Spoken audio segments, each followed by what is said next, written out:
So, are you thinking of starting out as a candle maker and you're not quite sure where to start? Well, here are 4 things that I learned this past year as a new candle maker. Number 1, the vessel. Take notes, this is super important. So when you're starting out, you're gonna learn from my mistakes because I was excited. I saw all these cute candles out there on the internet and I wanted to do it all. So for instance, I got this vessel. How pretty is that? This one, in my mind, I'm like, I'm going to make a giant scene on this.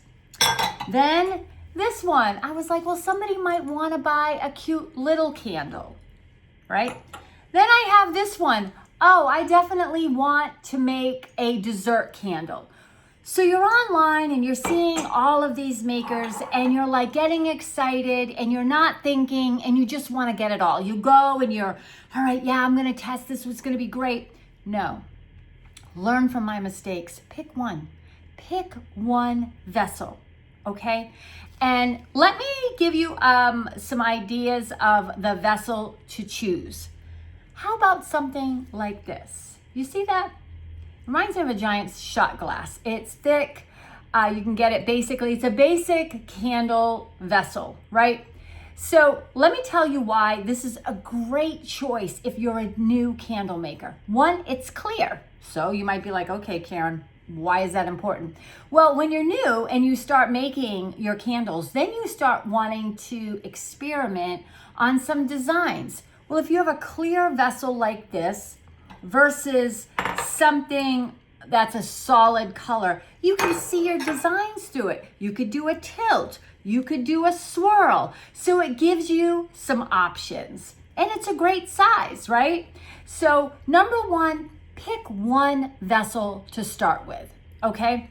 Now, once you've got your vessel, right, measured your diameter, this one's 3 inches, then you're gonna pick your wax. Well, you're like, oh my gosh, Karen, there are so many types of waxes, and that's true.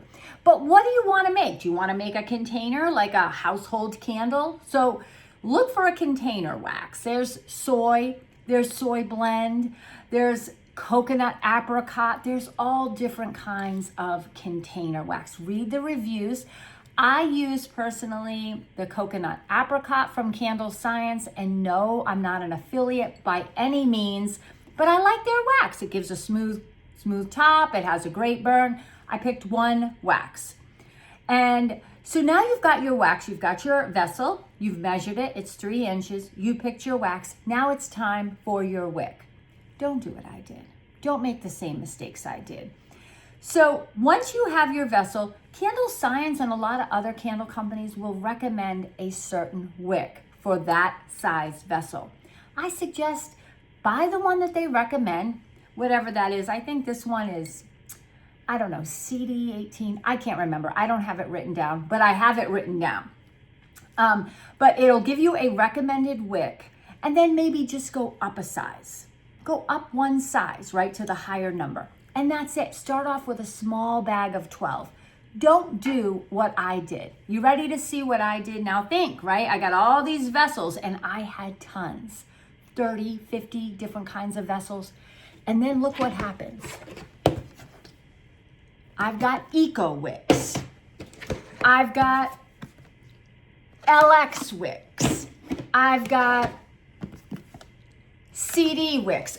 I've got AL wicks in all different numbers. Well, let me buy this one. Let me buy that one. Save your money. Can you imagine like all the money that you save if you just pick one vessel, one type of wax, and get the wick that goes with that vessel, and then experiment. So with that, so now you've got your vessel, you've got your wick, your wax. So let's talk about fragrance, okay? This is kind of like a side note, but you need fragrance in order to burn a candle. There are so many fragrance companies out there. You can go on Facebook and you can look for recommended, fragrance companies that have excellent fragrances, but buy the 1 ounce size. That way you can experiment with different fragrances, right? So if this is an example. If you have a 10-ounce jar, you're gonna fill it 10 ounces, which I'm pretty sure this is a 10.5-ounce jar. So if you are going to fill a 10-ounce, you're gonna multiply it by 10%. Most of the fragrances, you can use a 10% fragrance, okay? Most. Some people use a little less, but the recommended amount is 10%. 10% of 10 ounces is 1 ounce. So look at here, you can get these little bottles. These are all like 1 ounce bottles, right? You can experiment with different fragrances. Candle Science has got it, Aztec's got it, the Flaming Candles got it. And that way you can see if 10% is too high and then you can burn the candle, or you need 8% or whatever. And it also allows you to try different fragrances. So you're not spending $20, $30 on giant bottles of fragrance. So start off small, give yourself some room to grow, but still be creative. Creative in your designs, creative in your fragrances.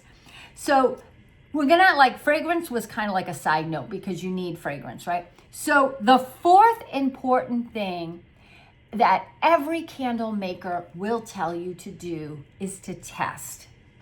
And you're like, test. So I record, me and my assistant, we record on a candle and wax melt planner. And we write everything down for a lot of different reasons. We want to know what fragrance we used, right? What company that fragrance came from. It's important because what if it's a hot seller? You don't want to be like, oh, I got hot buttered rum, but I can't remember where I got it from. It was such a great seller. So we record it. We also record the notes that is listed because that's super important. If you're online and you're talking about your candle or your wax melts and you're like, oh, it has top notes of this and middle notes of that. So it's important to record that. That way you don't have to be, searching every single time. You have it written down. We've gotten into gel candles, so we're looking now at is the fragrance gel safe? So we have that on our record sheet. The date that you made it. They usually say, let your candle sit for a couple of weeks and, see if it smells good. What wick, what vessel you used. Once you start getting into it and you switch vessels, maybe a smaller vessel, maybe a tin, then you really want to record what wick you used. What was the base ounces? So like, for instance, let me show you. We have this one. We use a certain wax for the frosting and a certain wax for the bottom.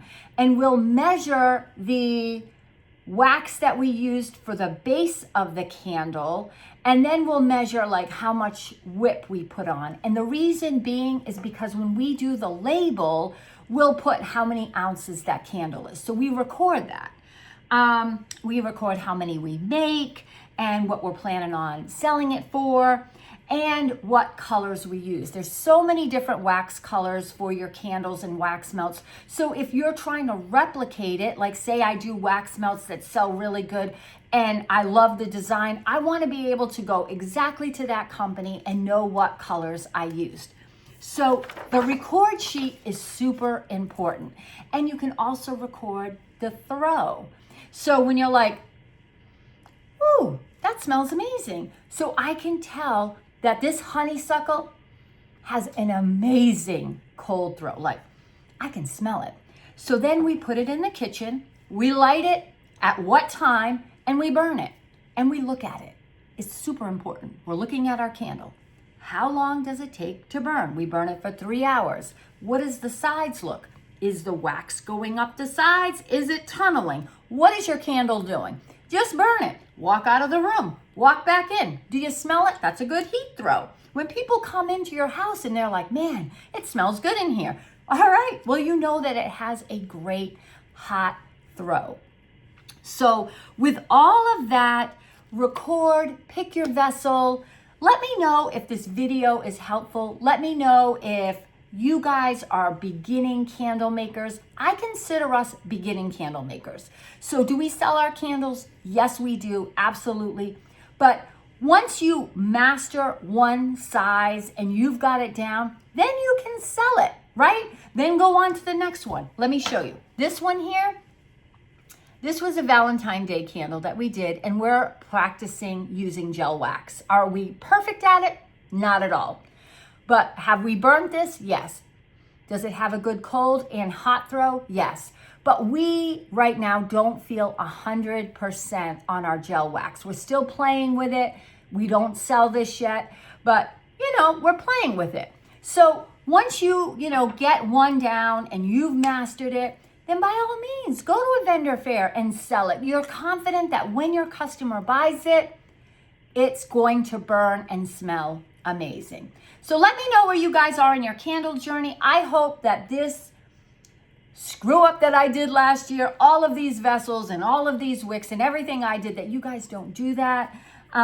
Learn from my mistakes and let me know where you are in your journey. And before you go, don't forget to hit that subscribe button for soap, candle, and wax melt tutorials and a little chat about the whole crafting business. Take a look in the items below. I have some links for you if you want to check out some of the companies that I mentioned. I hope it's super helpful, but hit the subscribe, hit that notification bell so that you can be notified when I put out new videos. And I am so glad that you're here, and I cannot wait to hear from you. So you guys have a wonderful day, and I'll talk to you soon. See you later.